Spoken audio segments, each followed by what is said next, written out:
Bismillahirrahmanirrahim. Assalamualaikum warahmatullahi wabarakatuh. Alhamdulillah. Alhamdulillahi rabbil alamin.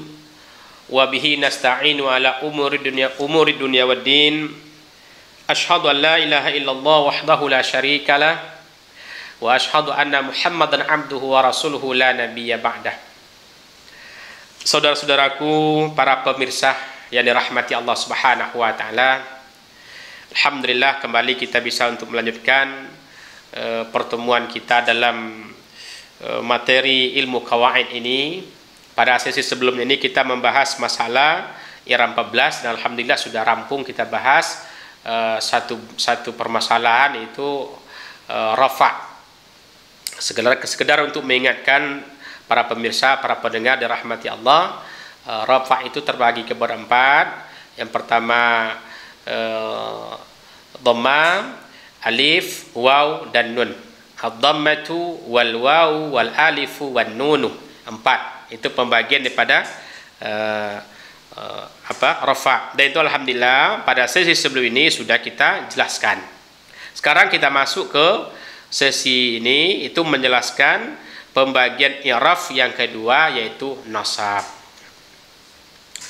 Wal nasbi khamsu alamatin. Bagi nasab itu ada 5 tanda. Nah, bagi nasab ada 5 tanda. Nah, yang pertama al-fathatu. Yang pertama al-fathatu. Wahia al-aslu. Yang pertama fathah, dan dia adalah asal. Fathah dan dia adalah asal. Kalau pada ketika rafa kemarin, asal yang asalnya itu adalah dhammah asalnya. Nah, ini pada ketika nasab, yang asalnya nasab itu adalah al-fathah. Al-fathah. Kemudian wal alifu wal kasratu wal ya wa khasbun nun. Wal alifu alif, wal kasratu kasra, wal ya'u ya wa hasbun nun hazaf nun.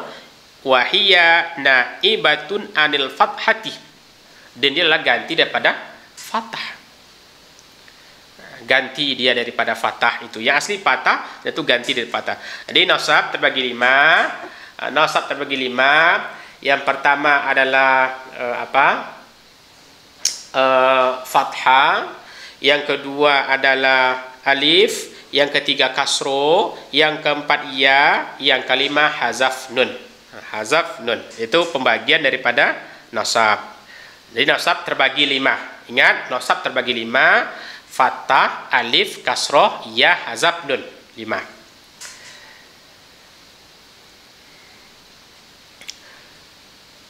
Fa'ammal fathatu, maka adapun fathah, fatakunu alamatan linasbi, maka dia menjadi tanda bagi nasab itu fi salasati mawadhi', pada 3 tempat. Nah, jadi fathah menjadi tanda bagi nasab pada 3 tempat. Nah, kalau dhammah kemarin 4 ya, pada 4 tempat. Sekarang fathah cuma pada 3 tempat saja. Nah, 3 tempat. Ingat, fathah menjadi tanda bagi nasab pada 3 tempat. Mana 3 tempat itu? Baik. Yang pertama fil ismil mufradi munsharifan kana au ghaira munsharifin. Yang pertama pada isim mufrad, baik dia bertanwin atau tidak bertanwin. Baik dia bertanwin atau tidak bertanwin. Sama itu. Nah, yang bertanwin contohnya wattaqullaha. Wattaqullaha. Itu contoh. Allah itu contoh yang bertanwin. Tapi kenapa tidak bertanwin di situ? Karena ada alif lam. Nah, contoh lain mungkin yang bisa kita pahami juga, saudara-saudara sekalian. Contoh yang biasa-biasa sajalah kita ambil. Ra'aitu Muhammadan. Muhammadan itu isim mufrad. Bertanwin. Tanwin 2 di atas. 2 di atas. Dan posisi nanti sebagai maf'ul bih. Sebagai maf'ul bih. Ra'a fi'il madhi. Ya ta yang terakhir tadi ra'aitu itu adalah sebagai fa'il karena dhamir rafa yang berharkat. Kemudian zaidan, itulah isim mufrad pada ketika nasab itu, dan dia sebagai maf'ul bih. Itu contoh yang jelas, fathahnya kelihatan langsung. Wattaqullaha. Kemudian wa wahabna lahu Ishaq wa Yaquba. Ini contoh yang contoh isim mufrad yang tidak boleh pakai tanwin pada ketika nasab. Tanda nasabnya fathah. Ishaq wa Yaquba. Ini nama Nabi ini, tidak boleh pakai tanwin itu.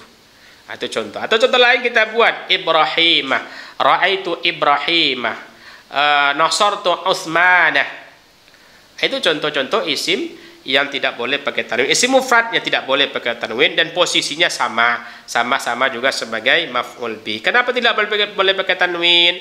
Jawabannya karena dia adalah isim allazi la yunsharif. Nah, ini juga wa izwa'adna Musa. Nah, itu juga contoh sama. Contoh juga sama isim tidak boleh pakai tanwin. Saudara-saudaraku dirahmati Allah Subhanahu wa taala. Kemudian wa fi jam'it taksir munsharifan kana au ghairu munsharif. Yang kedua pada jamak taksir, baik dia bertanwin atau tidak bertanwin. Nah, pada sesi pertama dulu sama juga jamak taksir pada ketika rafa, ya, tanda rafa'nya dhammah, baik bertanwin atau tidak bertanwin. Ini juga sama. Pada ketika nasab, jamak taksir itu tandanya fathah, baik dia bertanwin atau tidak bertanwin. Apa contohnya, saudara sekalian? Wataral jibala. Nah, jibala itu adalah jamak taksir. Dari kata jabal. Dari kata mufradnya jabal. Jibala tidak boleh pakai tanwin. Kenapa? Sebenarnya pakai tanwin ini, tapi kenapa tidak pakai tanwin di situ? Karena ada alif lam dan boleh baca jibalun. Boleh baca jibalun. Karena sekarang tidak dibaca pakai tanwin karena ada di situ alif lam. Kita ambil contoh yang lain juga, contoh yang mudah-mudah saja kita pahami. Ra'aitu rijalan. Ini pakai tanwin langsung ini. Ra'aitu rijalan. Saya melihat laki-laki. Ra'aitu rusulan. Saya melihat para rasul, para utusan-utusan Allah. Banyak itu jumlahnya. Itu dalam bentuk bertanwin. Dan pada ketika nasab, tanda nasabnya fathah. Jadi yang mana kita lihat, tengok harkat huruf akhirnya itu. Karena nahwu itu mengkaji huruf akhir. Beda dengan sorab. Kalau sorab apa? Sorab itu mempelajari atau mengkaji masalah perubahan bentuk-bentuk kalimat dalam bahasa Arab. Kalau nahu, perubahan akhir kalimat dalam bahasa Arab. Jadi akhir yang mengkaji masalah akhir kalimat itu adalah nahu. Kalau sorab, bentuk kalimat, isim fa'il, isim maf'ul, isim zaman, isim makan, isim alat, ya, fi'il madhi, fi'il mudhari, itu perubah, itu bentuk-bentuk seperti itu. Itu kita kaji nanti dalam ilmu soraf. Maka ada dalam soraf itu tasrif, ada tasrif fi'il madhi, tasrif mudhari, ada tasrif istilahiyah. Ada tasrif fil amr juga, ya. Nah, jadi itu di tasrif itu nanti itu ada perubahan bentuk. Nah, jadi dari yansuru, dari unsur, latansur, jadi mansurun, nasron dan sebagainya. Itu contoh tasrif. Nah, itu perubahan bentuk itu. Nah, itu nanti kita kaji dalam ilmu sharaf. Dalam ilmu nahwu ini, saudara-saudara sekalian, kita mengaji perubahan akhir kalimat. Maka tengok dari akhir kalimat itu, tengok kita. Ditengok perubahan akhir kalimat itu, tengok oleh kita. Dari situlah kita akan bisa nanti menjawab setiap pertanyaan-pertanyaan yang berkenaan dengan masalah nahwu itu. Kemudian wa'adakumullahu maghanimah. Ini juga contoh. Ini baru contoh jamak taksir yang tidak boleh pakai tanwin. Kenapa? Maghanim itu sigot muntahal jumu'. Sigot muntahal jumu' itu salah satu terlarang bertanwin. Tidak boleh pakai tanwin dia. Seperti contoh di atas tadi ada masakin, masakinu pada ketika rafa. Kalau pada ketika nasabnya masakinah. Kenapa? Itu alamat nasabnya ataupun tanda nasabnya fathah. Saudara-saudaraku, para pemirsa, para pendengar yang dirahmati Allah Subhanahu wa taala. Kemudian setelah jamak taksir, wal fi'lul mudhari iza dakhala alaihi nasibun wa lam yattasil bi akhirih syai'un. Dan fi'il mudhari apabila masuk atasnya huruf nasab dan tidak bersambung akhirnya dengan sesuatu apapun, artinya masih utuh. Fi'il mudhari masuk huruf nasab di awalnya, ya, masuk huruf nasab di awalnya, maka nanti akan menjadi fathah huruf akhirnya. Contoh yansuru menjadi yansurah, yadribu menjadi yadrib, la yadribah, yansuru menjadi lan yansurah, yadribu menjadi la yadribah atau ayyadribah. Jadi huruf akhir dari dhamma yadribu menjadi masuk huruf nasab di awalnya pemalan pamannya. Jadi la yadribah menjadi fathah. Dhamma menjadi fathah, ya. Jadi huruf akhir itu. Yang suruh huruf akhirnya apa? Ra. Yadribu huruf akhirnya apa? Ba. Yadkhulu huruf akhirnya apa? Lam. Sekarang yadkhulu dibaca dhammah karena pada ketika rafa. Sekarang kalau kita masukkan kepada nasab ini yang tanpa nasab fathah, maka dimasukkan oleh huruf nasab di awalnya. La yadkhulah. Jadi fathah dari yadkhulu tadi karena ada lan huruf nasab. Ada huruf nasab apabila masuk pada fi'il mudhari' shahih akhir, maka dia akan merubah harkat dari dhammah menjadi fathah. Ya, merubah harkat fi'il mudhari' tadi dari dhammah menjadi fathah. La yaktubah. Dari kata yaktubu ada lan huruf nasab, maka berubah menjadi la yaktubah, la yazhabah, la yadribah, la yansurah. Itu. Tanda nasabnya adalah fathah.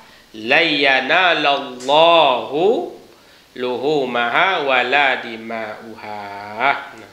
La yanalallah, Allah tidaklah akan menerima daging-dagingnya korban dan darah-darahnya korban. Layyanala, layyanala. Asalnya yanalu itu. Masuk lan itu huruf nasab. Nanti berapa nasab kita bahas pertemuan selanjutnya insyaallah. Jadi layyanala, layyanala. Jadi yanala itu kenapa dibaca yanala? Karena ada huruf nasab. Maka tadi dikatakan fi'il mudhari' apabila masuk atasnya nasibun yang menasabkan atau huruf nasab, walam yattasil bi akhiri syai' dan tidak bersambung akhir dengan sesuatu apapun. Arti fi'il mudhari' tidak ada bersambung, masih utuh. Cuman awalnya saja dimasukkan huruf nasab. Awalnya saja dimasukkan nasab, maka menjadi yadribu layyadribah, patah. Patah inilah menjadi tanda fi'il mudhari' pada ketika nasab. Saudara-saudaraku, para pemirsa, para pendengar, semoga kita selalu dalam bimbingan dan rahmat dari Allah Subhanahu wa taala. Wa ammal alifu fatakunu, dan adapun alif maka menjadi tanda bagi nasab fil asma'i sittah. Sudah kita bahas fathah, sekarang masuk kita kepada alif. Dan adapun alif maka menjadi tanda bagi nasab pada isim-isim yang enam. Jadi satu saja. Yang pertama tadi kalau nasab fathah itu ada 3 pembagiannya. Fathah 3 pembagiannya, isim mufrad, jamak taksir, fi'il mudhari' shahih akhir, ya. Kalau yang kedua alif cuma 1 saja, itu fil asma'i sittah, itu pada isim-isim yang 6, pada isim-isim yang 6. Wa amal alifu fatakunu alamatan linasbi fil asma'i sittah, dan adapun alif maka menjadi tanda bagi nasab pada isim-isim yang 6. Nah, contoh makana Muhammadun aba ahadim mir rijalikum. Abah. Tadi kan pada sesi sebelumnya kita membahas masalah isim 6 itu kata-kata abuka, abun, bapak. Buka, bapakmu. Waw, abuka, ada waw di situ. Waw itu dulu tanda rafa. Nah, sekarang tanda nasab isim 6 itu adalah alif, maka abah, ahadim, abah ahadim mir rijalikum, Abah. Atau bisa juga umpamanya abaka atau hamaka. Yang ada alif itu, itu dia adalah isim yang enam. Jadi kalau abuka menjadi abaka, hamuka menjadi hamaka. Kemudian fuka menjadi faka, zumalin menjadi zamalin. Ya, menjadi zamalin. Jadi ada alif. Alif itu menandakan dia pada ketika nasab. Isim yang enam pada ketika nasab, tanda nasabnya adalah alif. Alifnya. Wa ra'aitu ahamaka. Hamaka. Saya melihat iparku hamaka. Tadi bacanya kalau pada ketika rafa hamuka. Sekarang hamaka. Panjang. Hamaka. Setelah itu ada alif. Hamaka. Alif itu adalah tanda ketika nasab. Ya. Wahanaka. Wahanaka. Hanaka tadi pada sesi sebelum ini kita bahas pada ketika rafanya hanuka. Wow tandanya kadang rafa. Pada ketika nasab jadi hanaka. Kenapa? Alif tandanya. Jadi ditanya orang nanti isim yang enam pada ketika rafa tanda rafanya adalah wow, dan pada ketika nasab tanda nasabnya adalah alif. Ya. Wa ammal kasratu. Sekarang yang ketiga. Ya, pembagian nasab yang ketiga adalah kasroh. Wa ammal kasratu fatakunu alamatan lin nasbi fi jam'il muannatsis salimi wa ma humila alaihi. Dan adapun kasroh maka menjadi tanda bagi nasab pada jamak muannas yang salim. Jadi nasab satu juga pembagiannya, cuman kasroh satu juga pembagiannya, itu jamak muannas yang salim. Jadi tadi alif satu juga pembagian cuma satu, yaitu isimnya 6. Kasroh juga satu, yaitu jamak muannas yang salim. Wa ma humila alaihi, dan sesuatu yang menyerupai akan jamak muannas salim itu. Satu ya. Jadi pembagian kasroh cuma satu pada ketika jamak muannas salim. Pada ketika rofa yaitu pada jamak muannas yang salim. Contohnya khalaqallahu samawati. As-samawati. As-samawati itu kita garis bawahi. Kenapa? Karena as-samawati itu jamak muannas yang salim. Ra'aitu muslimatin. Garis bawahi tin itu. Kenapa garis bawahi tin itu? Karena tin itu jamak muannas yang salim. Pada ketika rofa, tanda rofanya adalah kasroh. Kasroh. Pada ketika rofa, tanda rofanya adalah kasroh. Kemudian contoh lain lagi, ra'aitu muallimatin. Ra'aitu muallimatin. Saya telah melihat guru-guru perempuan saya, muallimatin. Kasroh juga. Kasroh. Kasroh. Jadi hukumnya di situ kasroh, dan posisinya dia sebagai maf'ul bih nanti. Maf'ul bih. Kenapa sebagai maf'ul bih? Karena dia pada ketika nasab, dan maf'ul bih itu hukumnya adalah mansub. Kemudian yang lain, wa in kunna aulati hamlin aulatin. Ini juga ini yang wa mahumillah, yang menyerupai ini ya, yang menyerupai ya. Yang menyerupai jamak muannas salim. Artinya hamlin itu wanita yang hamil ya, wanita hamil. Dan itu tidak ada mufradnya. Itulah menyerupai saja. Menyerupai apa? Karena ada alif dan ta di akhirnya. Itu disebut wa mahumillah itu. Saudara-saudaraku, para pemirsa dirahmati Allah Subhanahu wa taala. Kemudian wa ammal ya'u fatakunu alamatan, dan adapun ya.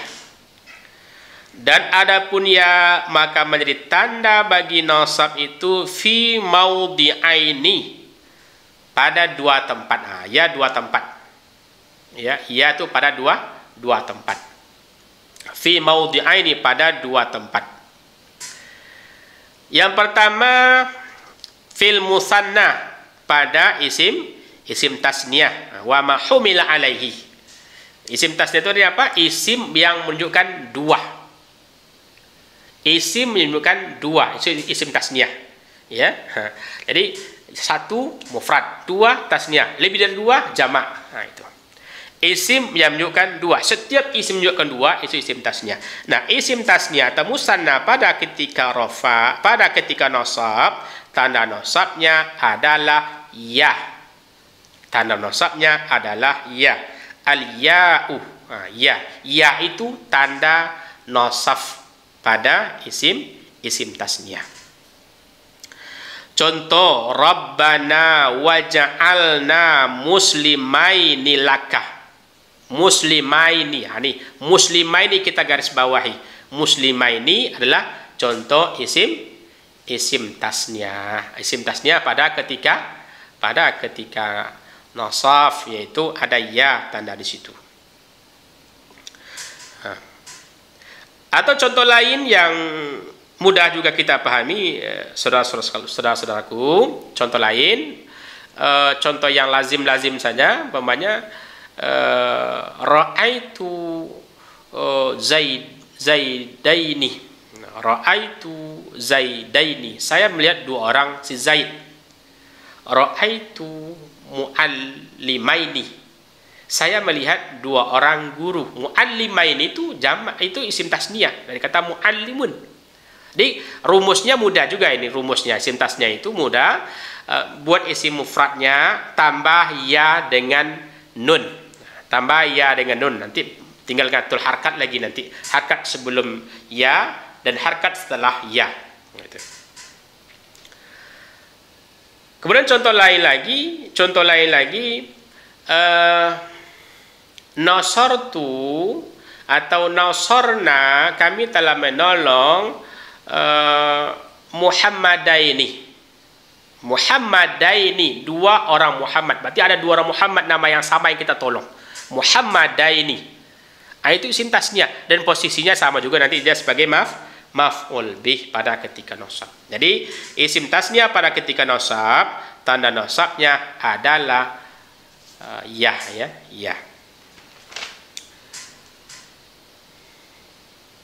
Kemudian yang contoh ya wa mahumila alaihi, contohnya di sini dibuat iz arsalna ilaihi musnaini.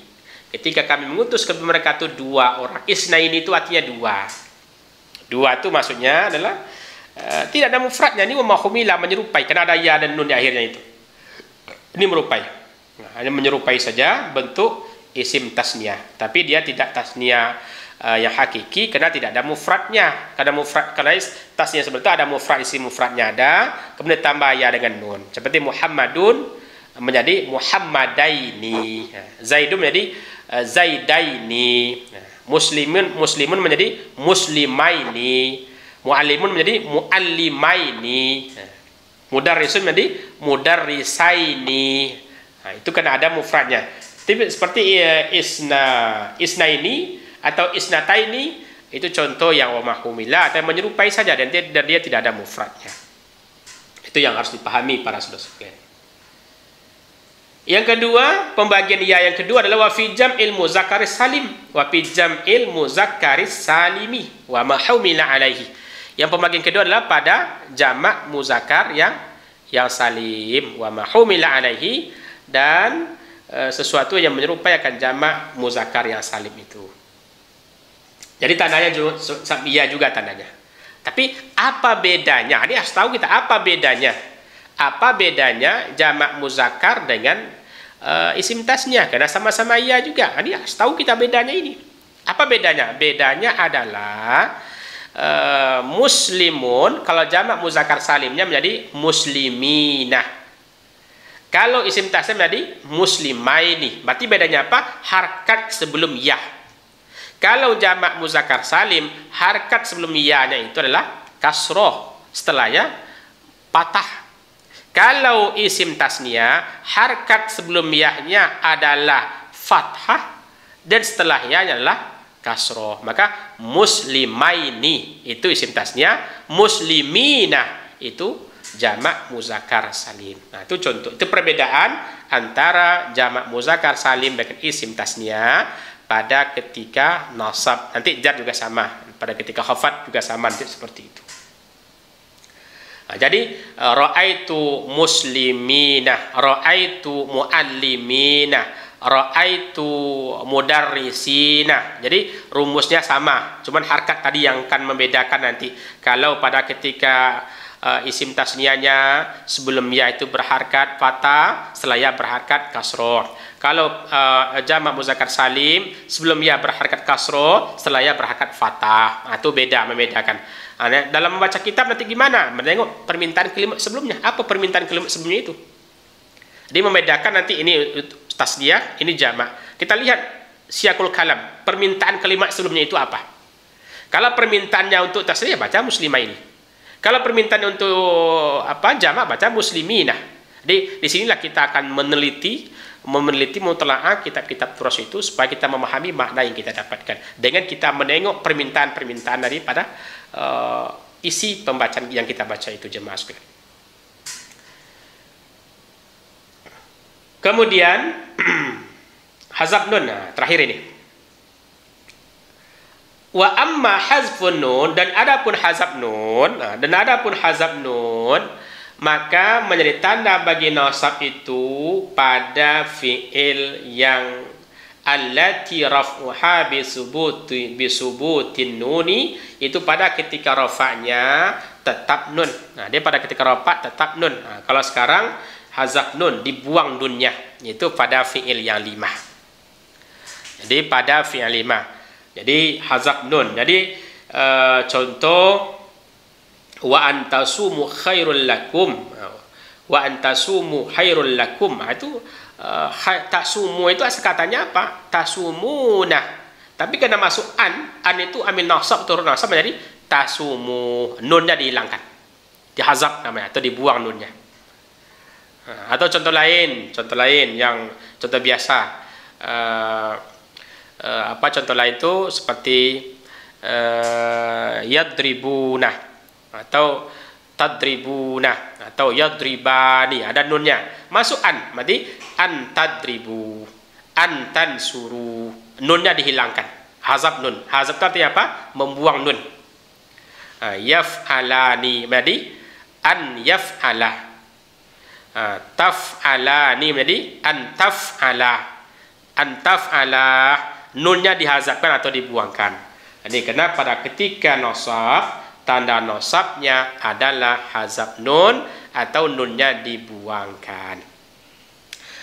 Saudara-saudaraku dirahmati Allah Subhanahu wa taala, jadi oleh sebab itu dengan kita membaca atau memahami dengan secara benar, insyaallah saya yakin dan kita yakin insyaallah kita akan bisa membaca dan memahami kitab-kitab turas itu. Karena nanti kalau berhakat nasab dia, tengok aja yang 14 nasab itu apa saja yang 14 nasab itu nanti. Kalau nanti dia berhakat rafa dia, tengok aja nanti yang hakat rafa itu apa saja rafa itu. Artinya ke sanalah kita akan membaca nanti, menengoknya itu. Oh, ini dibaca rafa. Kenapa dibaca rafa? Tengok apa pengen rafa situ. Ini dibaca nasab, tengok apa pengen nasab nanti situ. Maka i'rab 14 itu kunci utama dalam hal untuk memutarakan kitab, kunci utama, dasar utama. Maka kalau kita menguasai i'rab 14 dengan baik, dengan sempurna, insyaallah kita akan bisa untuk memutalaahnya dengan baik pula insyaallah. Maka kita berusaha untuk menguasainya dengan sebaik-baiknya, maka kita cintai dan kita sayangi pelajaran ini Bapak-Ibu sekalian. Baik, kembali kami ulang. Nasab itu terbagi kepada 4. Nasab terbagi kepada 5, ya. Nasab terbagi kepada 5. Yang pertama fathah, fathah adalah asal. Yang kedua adalah alif, kasro, iya dan hazab nun. Alif dan hazab alif, kasro, ya dan hazab nun ini ganti daripada fathah itu, ganti daripada fathah itu. Dari 5 macam atau 5 pembagian daripada nasab, 5 pembagian nasab. Kemudian rafa dulu ada 4. Nasab agak lebih banyak. Cuman nasab ini pembagiannya tidak sebanyak seperti yang di rafa itu. Semoga hendaknya ini bisa menjadi suatu khazanah dan keilmuan kita sama-sama untuk memutalaah atau membaca kitab-kitab turas ini. Baik, saudara-saudara sekalian, jadi yang terakhir kita bahas itu masalah nasab itu yang pembagiannya ada 5. Semoga insya-Allah ini bisa kita jadikan sebagai untuk mengulang-ulang lah materi-materi kita ini atau ilmu qawaid ini. Insya-Allah mudah-mudahan ini bisa menjadi ilmu yang berkah bagi kita sama-sama untuk mengkaji dan mendalami bahasa Arab secara baik atau kitab-kitab gundul kita Arab secara baik. Insya-Allah kita akan lanjutkan nanti lagi pada sesi selanjutnya. Terima kasih, mohon maaf lahir batin. Akhirul kalam. Assalamualaikum warahmatullahi wabarakatuh.